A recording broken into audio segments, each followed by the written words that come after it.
many meters. He knows it very well. However, he couldn't have done a great job thanks to his faithful coaches, Annie and Clarabel.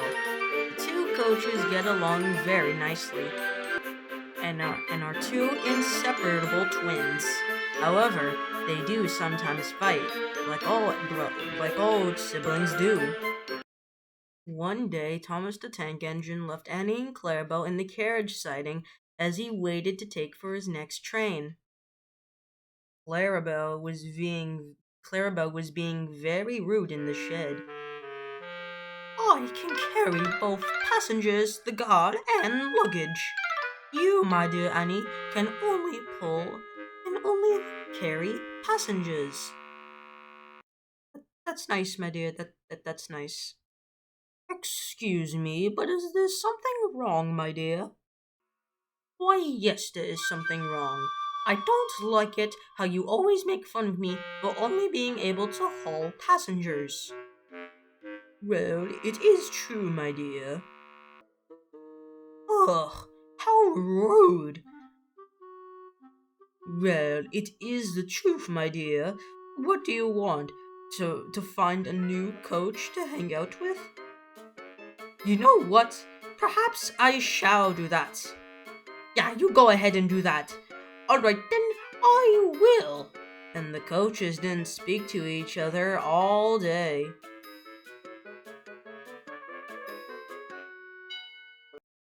They still didn't speak to each other. They still didn't speak to each other when Duck took Annie away to go to the works to be mended, leaving Clarabel behind. Good riddance, said Clarabel. But now she had nobody to talk to. Oh dear, she said. It is getting quite lonely in here. What shall I do? Just then, Clarabel heard something. Beside Clarabel was a new coach who hadn't been used yet.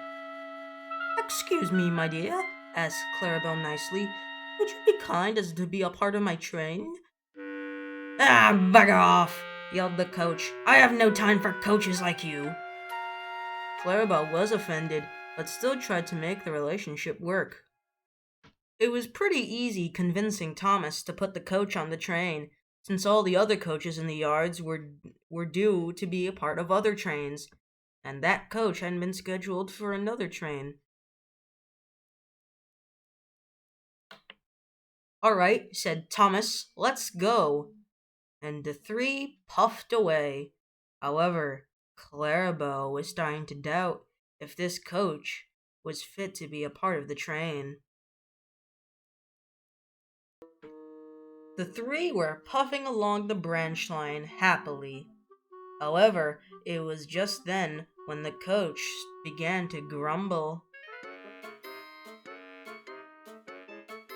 Do come along, do come along, do come along, said Thomas.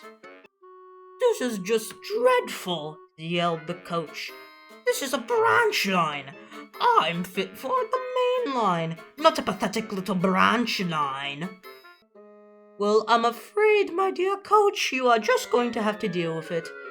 Thomas is a branch line engine, not a main line engine, so I'm afraid you're going to have to stick along for the branch line.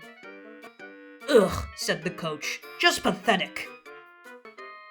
Clarabel tried singing to calm the coach down. We're on our way to the station we go today. Ew, said the coach, you're a terrible singer. Clarabel was offended. Oh, come on, coach, this branch line isn't that bad. Soon the three arrived at the station. However, then there was trouble. That's it, said the coach. I don't want to be a part of this branch line no more. What are you talking about? The guard blew the whistle. Thomas tried to puff away, but the coach put his brakes on. Ha ha! Take that, said the coach. Thomas pulled and pulled with all of his might. Then it happened.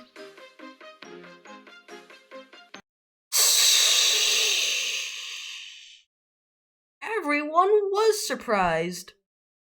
"You stupid coach," said Thomas. "You made me burst my safety valve." "Well, I told you, you stupid tank engine. I ain't going nowhere. So, unless you put me on the main line where I belong, then I'm afraid I ain't going nowhere." "Oh, yes, you are," said a familiar voice. "Now, what seems to be the meaning of this?" I, I just, I'll tell you what I saw. I saw a really useless coach.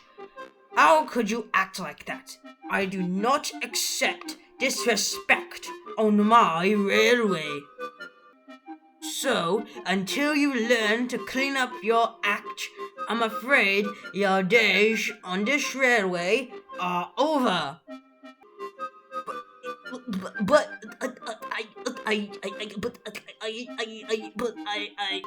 No excuses, yelled Sir Topham Hatt. "I'm gonna put you in a shed until I can send someone to take you off this island." Serves you right.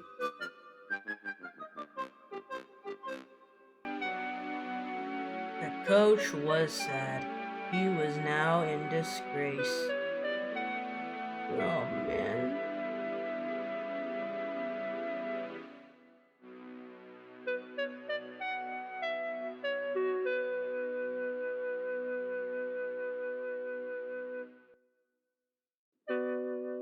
There was Clarabel in the shed. "Oh dear," she said. "I wonder if I'll ever see Annie again.